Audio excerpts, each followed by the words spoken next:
So you drink a lot of this stuff every day. Yeah, if when I get up in the morning, I drink that and I do my flexibility routine.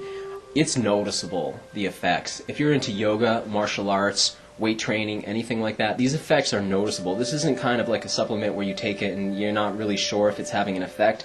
You'll see it, you'll feel it, and you'll notice the difference in your recuperation time. And in you just work a stretch and drink it, and you'll see it really quickly. And even if you're just doing things that are pounding the joints, like weightlifting and running, this could be something helping. And I'm going to show actually how we can use the DMSO topically as well for joints in a minute. What's now known about DMSO is that because it has such a very small, tight molecular arrangement, no matter where you put it on your body, whether you put it on topically or you ingest it orally or you inject it, very quickly it moves itself into the bloodstream and spreads out through your entire tissue matrix.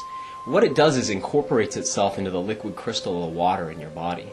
It actually has an affinity to water, and it somehow incorporates itself with water. It hydrogen bonds the way water does. So it will find its way into the water and structure itself. It actually helps water to structure.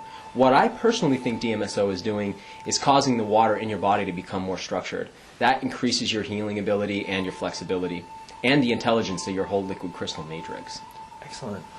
And you said you have two books that you highly recommend? The books that I learned most of what I know about these, are especially with any substance you're going to experiment with, important things to find out are obviously what studies have been done and what's known about them. Is there a toxic dose, and if so, what is it? How often should you take it? How much should you take? Things like that. This book, The Miracle of MSM, fantastic book written by 3 doctors. This book really helped me understand MSM as best as it is understood. And of course, these things could be understood better than they are. This book by Dr. Morton Walker, DMSO Nature's Healer. This is probably the best book available on DMSO. I think there's some other small booklets, but this is the most thorough book here. Both of these contain all the studies that are done. They're all really well referenced, and they have a lot of information about dosages, as well as a lot of case reports from people who've used them. The healing properties of both of these substances have been amazing for things like rheumatoid arthritis, and a lot of calcifications in people's body, scar tissues. Amazing stories about people who've had complete third-degree burns of their bodies who could barely even move, and the application of MSM and DMSO almost completely restored their ability to be mobile again. So things like that. They're great for healing broken bones, sprains, sports injuries. Most of those things are going to be used topically. So Len, I was telling you earlier that I was sparring with somebody a couple weeks ago in some of my training, and I actually damaged my finger pretty well. So I don't know if you can see that. It's healing pretty well, but this finger here, yeah, I can see it. A little bit swollen compared to the other one. I wake up in the morning and it's pretty stiff still. It's not completely healed. Now, I haven't taped this finger or splinted this finger. What I've been doing is spraying 75% DMSO. I made this concentration myself, and when I started doing that, I was really anal about making sure it was 75%. I'm less so now. I'm much more comfortable with the substance as I've taken time to explore it. How did you make that? Just adding about 25% DMSO and the rest the spring water that I'm using. Could you add just distilled water? Or? Yeah, you could use whatever water you're using as long as you know it's clean. You wouldn't want a water that maybe was contaminated with something. And the reason for that is DMSO will carry any other substance into your body immediately, rapidly, and thoroughly. So anything contaminated would be introduced into your body really quickly. One of the important things to think about when using DMSO topically is that, one, until it dries, you don't want to contact it with anything else unintentionally.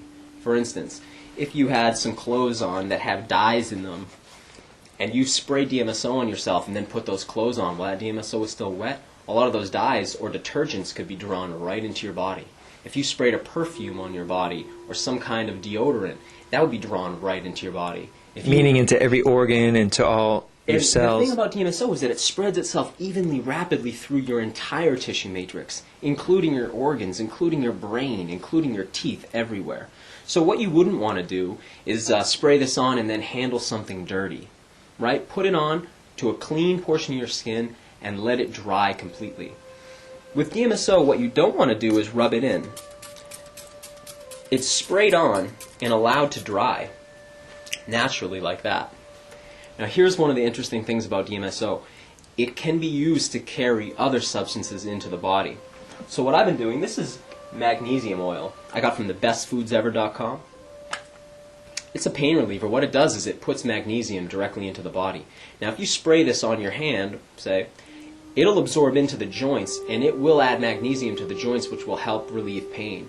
But if you spray it on top of DMSO, that magnesium is now carried far deeper and far more quickly into the body. So that's a whole technology that you can use.